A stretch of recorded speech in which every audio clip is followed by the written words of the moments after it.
रामचरितमानस जैसी अलौकिक रचना की। यहीं की धरती सारनाथ में भगवान बुद्ध का बोध संसार के लिए प्रकट हुआ। समाज सुधार के लिए कबीरदास जैसे मनीषी यहां प्रकट हुए। समाज को जोड़ने की जरूरत थी तो संत रविदास जी की भक्ति की शक्ति का केंद्र भी ये काशी बनी। ये काशी अहिंसा और तप की प्रतिमूर्ति 4 जैन तीर्थंकरों की धरती है। राजा हरिश्चंद्र की सत्य निष्ठा से लेकर वल्लभाचार्य और रामानंद जी के ज्ञान तक, चैतन्य महाप्रभु और समर्थ गुरु रामदास के से लेकर स्वामी विवेकानंद और मदन मोहन मालवीय तक कितने ही ऋषियों और आचार्यों का संबंध काशी की पवित्र धरती से रहा है।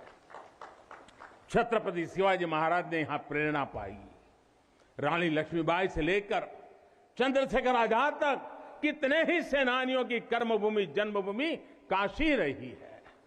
भारतेंदु हरिश्चंद्र, जयशंकर प्रसाद, मुंशी प्रेमचंद, पंडित रविशंकर और बिस्मिल्लाह खान जैसी प्रतिभाएं इस स्मरण को कहां तक लेते जाए, कितना कहते जाए, भंडार भरा पड़ा है।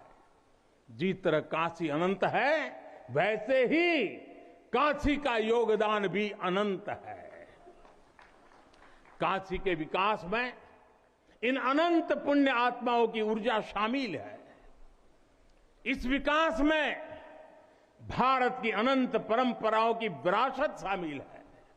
इसलिए हर मत मतांतर के लोग, हर भाषा वर्ग के लोग यहां आते हैं तो यहां से अपना जुड़ाव महसूस करते हैं। साथियों, काशी हमारे भारत की सांस्कृतिक, आध्यात्मिक, राजधानी तो है ही, ये भारत की आत्मा का एक जीवंत अवतार भी है। आप देखिए, पूरब और उत्तर को जोड़ती हुई यूपी में बसी ये काशी, यहां विश्वनाथ मंदिर को तोड़ा गया तो मंदिर का पुनर्निर्माण माता अहल्याबाई होलकर ने करवाया। जिनकी जन्मभूमि महाराष्ट्र थी, जिनकी कर्मभूमि इंदौर, माहेश्वर और अनेक क्षेत्रों में थी, उन माता अहल्याबाई होलकर को आज मैं इस अवसर पर नमन करता हूं। 200-250 साल पहले उन्होंने काशी के लिए इतना कुछ किया था, तब के बाद काशी के लिए इतना काम अब हुआ है। साथियों, बाबा विश्वनाथ मंदिर की आभा बढ़ाने के लिए पंजाब से महाराजा रणजीत सिंह ने 23 मण सोना चढ़ाया था। इसके शिखर पर सोना मढ़वाया था। पंजाब से पूज्य गुरु नानक देव जी भी काशी आए थे, यहां सत्संग किया था। दूसरे सिख गुरुओं का भी काशी से विशेष रिश्ता रहा था। पंजाब के लोगों ने काशी के पुनर्निर्माण के लिए दिल खोलकर दान दिया था। पूरब में बंगाल की रानी भवानी ने बनारस के विकास के लिए अपना सब कुछ अर्पण किया। मैसूर और दूसरे दक्षिण भारतीय राजाओं का भी बनारस के लिए बहुत बड़ा योगदान रहा है।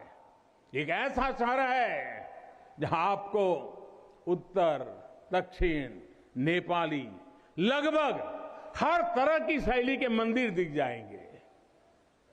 विश्वनाथ मंदिर इसी आध्यात्मिक चेतना का केंद्र रहा है और अब ये विश्वनाथ धाम परिसर अपने भव्य रूप में इस चेतना को और ऊर्जा देगा।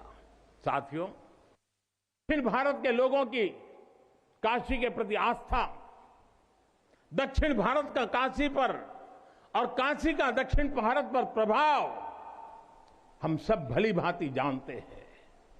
एक ग्रंथ में लिखा है, तेनो पयाथेन कदाचनात् वाराणसीम पाप निवारणं आवादी वाणी बलिना सविष्यन विलोक्य लीला वासरे विलिप्ता। कन्नड़ भाषा में कहा गया है, यानी जब सद्गुरु माधवाचार्य जी अपने शिष्यों के साथ चल रहे थे तो उन्होंने कहा था कि काशी के विश्वनाथ पाप का निवारण करते हैं। उन्होंने अपने शिष्यों को काशी के वैभव और उसकी महिमा के बारे में भी समझाया। साथियों, सदियों पहले की ये भावना निरंतर चली आ रही है। मां कवि सुब्रमण्यम भारती काशी प्रवास ने जिनके जीवन की दिशा बदल दी, उन्होंने एक जगह लिखा है, तमिल में लिखा है, काशी नगर पुलवर पेसुम उरई दान कांजी इल के पदर कोर खरुवी सेवोम। यानी काशी नगरी के संत कवि का भाषण कांचीपुर में सुनने का साधन बनाएंगे। काशी से निकला हर संदेश ही इतना व्यापक है कि देश की दिशा बदल देता है। वैसे